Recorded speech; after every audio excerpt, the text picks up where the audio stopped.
एक सर बच्चा होता है घर में, 10 लोग होते हैं खाने वाले। उस बच्चे पे इन्वेस्टमेंट हुई हुई है। एक इंटरव्यू की कॉल उसके पूरे खानदान की कॉल है। एटीएस जो है ना वो ऑटोमेटिकली ईमेल्स कर देता है कैंडिडेट्स को। अब जब उस बंदे पे दूरबीन सेट कर दी गई तो उसको फिर परफॉर्मेंस इंप्रूवमेंट प्लान पे भी डाला उन्होंने। उस प्लान पे डालने के बाद ना उसको कहा यार कि अब हम आपके साथ गुजारा नहीं कर सकते। 6 महीने तक वो जॉब ढूंढता रहा। एंड बाय द वे वो एक मीडिया हाउस का बंदा था। जॉब ढूंढता रहा, वो जॉब नहीं मिली, तलाक दे देता है, घर आता है, बच्चे उसके लाहौर में ही होते हैं, घर आता है, अपने आप को एक कमरे में बंद कर लेता है। 10 दिन उस कमरे से नहीं निकलता, 11वें दिन उसकी लाश वहां से निकलती है।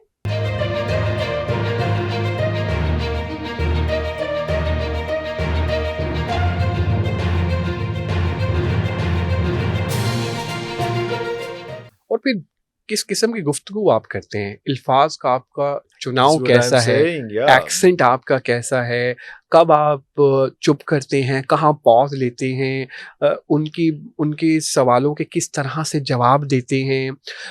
कई सेठ साहब जो होते हैं ना उनको खुद बोलना बड़ा पसंद है, तो वो चुप रहना, अगले बंदे को चुप है। कई हमारे यहाँ पे 1-2 साहब को जॉब्स मिली यहाँ पे, तो उनने मैंने पूछा कैसा इंटरव्यू था, ऐसे ही वो मिलने गए सेठ साहब से खाने पे बहुत बड़े, तो उन्होंने कहा यार मैं तो कुछ बोले ही नहीं, सेठ साहब बोलते रहे। तो मैंने कहा ठीक है सेठ साहब जैसे आप कहते हैं। लेकिन कई जो होते हैं ना हमारे सीईओज, वो कहते हैं यार आप बोलें, आप बात करें, अपने आप को होल्ड बैक। तो वो इसमें ये तरीका है, डिफरेंट चीजें चल रही होती हैं। हाँ, तो ये बड़ा बड़ा कॉम्प्लिकेटेड है। और उसके बाद एक ही हो गया, उसके बाद फिर क्या होता है? अच्छा देखिए, इंटरव्यू आपका हो गया, इंटरव्यू हो गया। अब इंटरव्यू के बाद आपने क्या करना है? सबसे पहले तो इंटरव्यू के बाद जो है ना, हमें ना अंदर से आ रहा होता है यार कि पता नहीं क्या मुसीबत है यार, मेरा क्या बनेगा यार, मैं पास हो गया हूँ, फेल हो गया हूँ। सबसे पहले तो इंटरव्यू आपका जब खत्म हो गया ना, इसको लर्निंग लें। कुछ नहीं होता, जिंदगी खत्म नहीं हुई है। एक चीज मैं 100% बता रहा हूँ, अल्लाह ताला की जात ने आपसे रिस्क का वादा किया है, आपको मिलना ही मिलना है। मेरे पास इतनी सक्सेस स्टोरीज हैं, इतनी सक्सेस स्टोरीज हैं लोगों की कि मैं आपको बता नहीं सकता। कि मैं कहता हूँ यार लोग, मैं एक्चुअली में लोग टर्मिनेट होते हैं ना यहाँ, आपको पता है वो हसन रजा थोड़ा सा है कि वो लोग मुझे कॉल्स करते हैं। अब मुझे जब भी कॉल्स आती हैं अल्लाह ताला के हुक्म से, तो मैं उसे कहता हूँ हाँ नौकरी है क्या है तो मुझे पता है कि यार इससे तो मैं समझता हूँ अल्लाह ताला का वो वसीला है। तो जब भी लोग कोई नौकरी जाती है ना तो वो यहाँ टर्मिनेट इस तरह, तो मैं उसको कहता हूँ मुबारक हो। कहते यार क्या टर्मिनेशन में तुम मुझे मुबारकबाद दे रहे हो? मैंने कहा देखो तुम्हें इससे अल्लाह ने बेहतरीन रिस्क देना है, और मैं तुम्हें 100% बता रहा हूँ, ये लिख के अपने पास रख लो। ये मेरे जो अभी फॉलोअर्स हैं उनको पता है कि कई लोग हैं मेरे साथ रब्ता करते हैं। मैंने कहा लिख के अपने पास रख लो, 3 महीने के बाद, 6 महीने के बाद तुम्हें इससे बेहतरीन रिस्क ना मिले, मुझे पकड़ लेना, मुझे पकड़ लेना। लेकिन एक शर्त है, वो कहती हैं या कहती है क्या, मैंने कहा जिस ऑर्गेनाइजेशन ने या जिस बंदे ने तुम्हारे साथ कुछ किया ना, उसके बारे में कहीं कोई गुफ्तगू नहीं करना, कहीं कोई बात ना करना, चुप हो जाओ, खामोश हो जाओ। वो कहते हैं क्यों यार हमारे साथ इतनी ज्यादती हुई, उसने हमें जलील किया। और आपको पता है आजकल जेनजी तो वो तो सोशल मीडिया पे पहले जाते हैं। तो मैंने कहा देखो अगर आप ऐसा करोगे ना तो फिर अल्लाह ताला की जात कहेगी चल जाओ मेरे बेटे तू कर ले, खुद कर ले, हाँ तू खुद कर ले, फिर मतलब तू खुद ले। मैंने कहा वो फिर सबसे बेस्ट प्लानर है, वो फिर नहीं आएगा इस रोल के अंदर।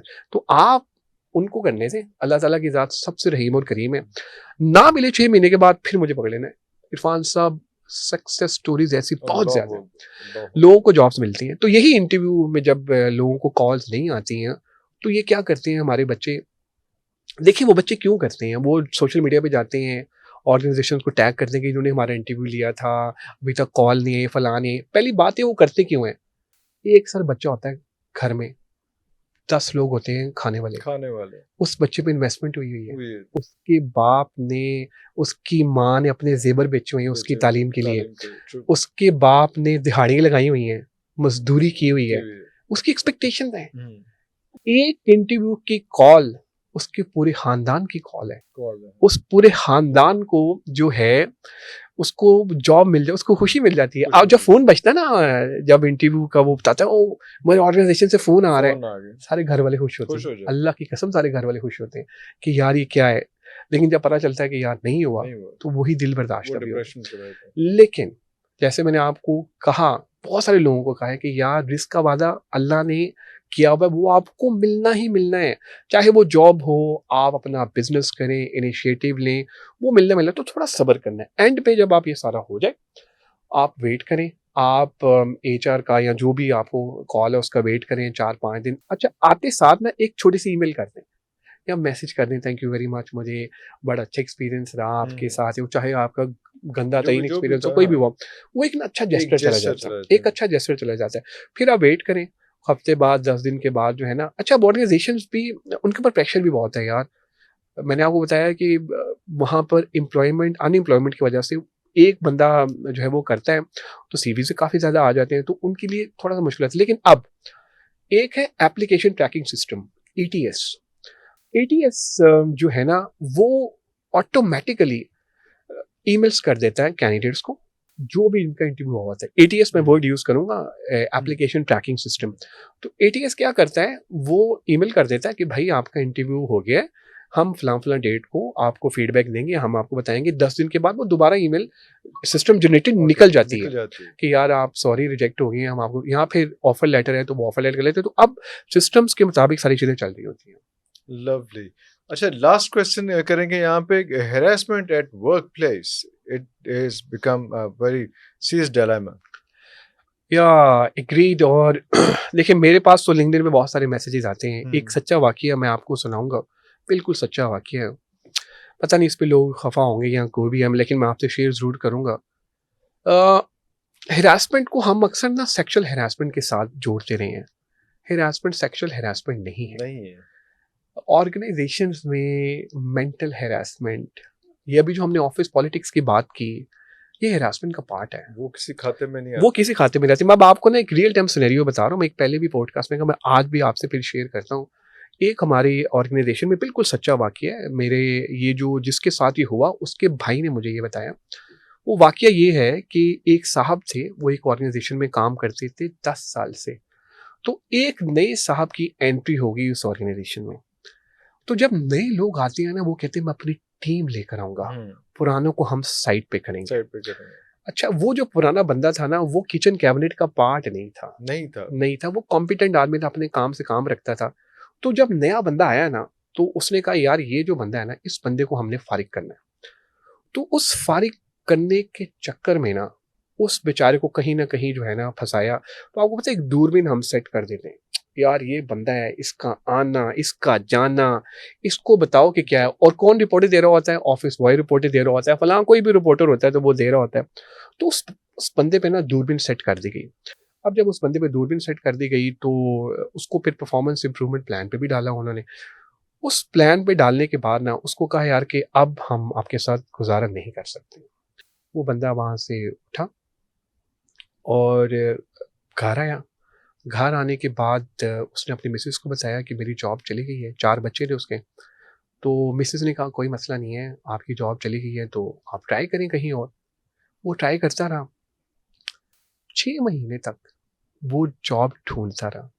एंड बाय द वे, वो एक मीडिया हाउस का बंदा था। जॉब ढूंढता रहा, वो जॉब नहीं मिली।